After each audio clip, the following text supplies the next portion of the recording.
SSC পরীক্ষা দিবা, এটা হচ্ছে তোমার প্রস্তুতি পর্ব। প্রস্তুতি পর্বটা তোমার যত বেশি এটা অনেক ইন্টেন্সিভ হবে, যত বেশি এটাতে তোমরা ফোকাস করবা, পরবর্তী আউটকাম তোমার তত বেশি হবে। আমরা অনেকে আছি, আমরা প্রস্তুতি পর্বতে ফোকাস করি না। আমাদের মধ্যে অনেক বন্ধু বান্ধব ছিল, বা তোমাদের মধ্যে অনেকে আছে না, পড়াশোনা করে কি হবে, পড়াশোনা ধরেন কঠিন জিনিস। আমরা হচ্ছে বিল গেটস কি পড়াশোনা করছে নাকি, university drop out, Elon Musk university drop out, এরকম হচ্ছে আমাদের অনেক বন্ধু বান্ধব গল্প দেয় না, এই পড়াশোনা ফুড ব্লগিং করবো, হচ্ছে তারপরে হচ্ছে কাপল ব্লগিং করবো, এরকম আছে না। আবার আজকে কিছুক্ষণ আগে দেখলাম কিছু বাইক স্টান্ট দিল, কিছু পোলাপাইন বাইক স্টান্ট দিব। দেখো, আমরা যখন বিল গেটস এর কথা বলি, আমরা যখন ইলন মাস্কের কথা বলি, তারা কোন ইউনিভার্সিটি থেকে ড্রপ আউট হয়েছে? তারা ড্রপ আউট হয়েছে অক্সফোর্ড থেকে, ক্যামব্রিজ থেকে, ইয়েল থেকে, এমআইটি থেকে। তারা তোমার মতো রাধানগর ডিগ্রি কলেজে ভর্তি হইতে না পাইরা তারা ড্রপ আউট হয় নাই।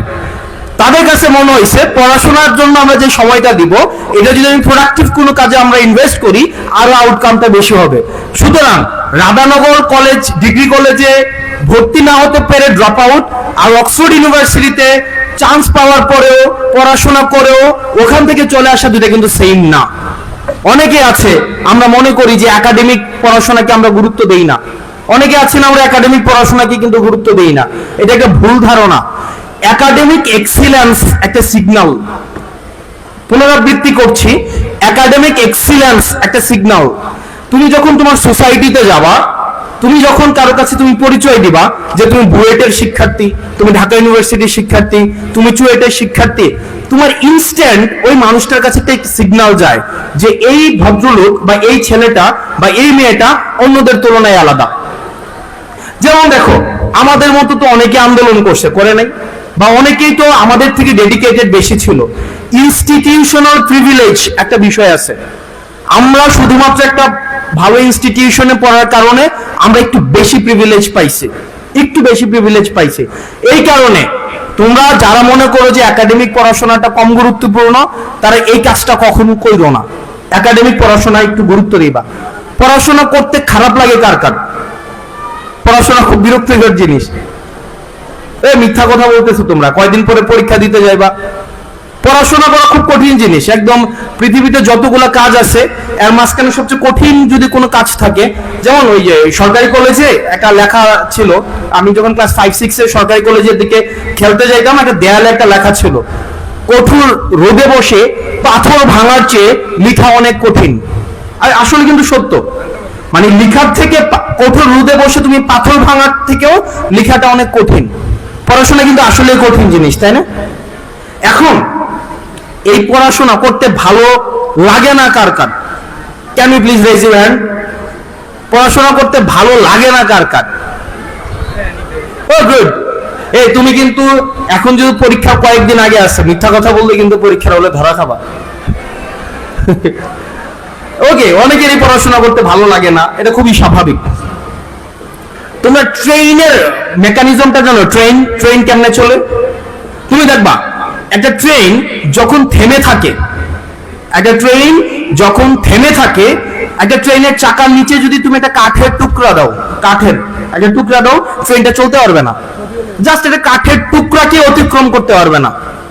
পুনরাবৃত্তি করছি, একটা ট্রেন যখন থেমে থাকে, তখন ট্রেনের চাকার নিচে যদি তুমি একটা কাঠের টুকরা দাও ছোট, এই ট্রেনটা চলতে পারবে না। এটা যতই শক্তিশালী হোক না কেন, ট্রেনটা স্টার্টই নিবে না। অন দ্য আদার হ্যান্ড, এই ট্রেনটা যখন চলা শুরু করে দেয়, ধরো ট্রেনটা 70-80 কিলোমিটার স্পিডে চলছে, ওই সময় ওই ট্রেনের সামনে যদি একটা পাথরের দেয়ালও আসে, এই দেয়ালটা ভেঙে ট্রেনটা চলে যেতে পারবে, এই ট্রেনটাকে কেউ থামাইতে পারবে না। আমি যেটা বলার চেষ্টা করছি সেটা হচ্ছে, আমাদের মধ্যে একটা অলসতা কাজ করে পড়াশোনা নিয়ে, এটা খুবই স্বাভাবিক। তুমি যতক্ষণ পর্যন্ত এই অলসতাটা ধরে রাখবা, ততক্ষণ পর্যন্ত তোমার কোনো কাজ ভাল লাগবে না, এই পড়াশোনা ভাল লাগবে না। যখনই তুমি একবার স্টার্ট করে দিবা, তখন তোমাকে আর কেউ থামাইতে পারবে না। এটা মজাটা পাইতে হয়। পড়াশোনায় কিন্তু অন্য একটা ধরনের একটা আনন্দ আছে। তুমি যখন পড়াশোনা শেষ করতেছো, এটা অন্য একটা ধরনের একটা আনন্দ আছে। এই কারণে আমাদের যেটা করতে হবে সেটা হচ্ছে শুরু করে দিতে হবে পড়াশোনাটা। আমি এখানে যতগুলো টিচার আছে, এখানে যতগুলো ম্যাম আছে, এমন একজন টিচার নাই, এমন একজন ম্যাম নাই যারা আমাকে স্কুলে থাকতে চিনতো না। এটা গুরুত্বপূর্ণ বিষয় না। গুরুত্বপূর্ণ বিষয় হচ্ছে যেটা, সেটা হচ্ছে এমন একজন শিক্ষক নাই, এমন একজন শিক্ষিকা নাই যাদের মায়ের আমি খাই নাই, একজনও মিস নাই। ইভেন ভোকেশনালি যদি হয় আমি মায়ের খাইছি, ওই যে আমির স্যার আছে আমি মায়ের খাইছি, এমন একজন মিস নাই যে মায়ের খাই নাই। যেটা বলার চেষ্টা করছি সেটা হচ্ছে, আমি আমার জীবনে এই যে দেখো খারাপ ছাত্র ছিলাম এই কারণে মায়ের খাইছি ব্যাপারটা এমন না, দুষ্ট ছিলাম। একটা জিনিস আমি তোমাদের কাছে একটা জিনিস শেয়ার করব, সেটা হচ্ছে যে এখানে সবাই, ধরো আমরা যদি আজকে সবাই সিদ্ধান্ত নিলাম অনেক ভালো করে পড়াশোনা করব, সবাই প্রত্যেকেই সিদ্ধান্ত নিলাম, আমরা কি সবাই ফার্স্ট হইতে পারবো? মানে পসিবল এটা? আমরা কিন্তু কেউ সবাই ফার্স্ট হইতে পারবো না, কেউ না কেউ ফার্স্ট থাকবে, আবার কারো না কারো রোল নাম্বার হচ্ছে 90 থাকবে, 90 থাকবে, 95 থাকবে। এটা কিন্তু খুব স্বাভাবিক একটা বিষয়, তাই না? এখন যে বিষয়টা বলার চেষ্টা করছি সেটা হচ্ছে, তোমার এই যে রেজাল্ট, তোমার এই পড়াশোনা পরেও যেটা হবে, এটা তোমাকে, এটাকে তুমি অ্যাকসেপ্ট করে নিবা। ইয়েস, এটা আমার হচ্ছে কি, আমার চেষ্টার পরেও আমি এই রেজাল্টটা পাইছি।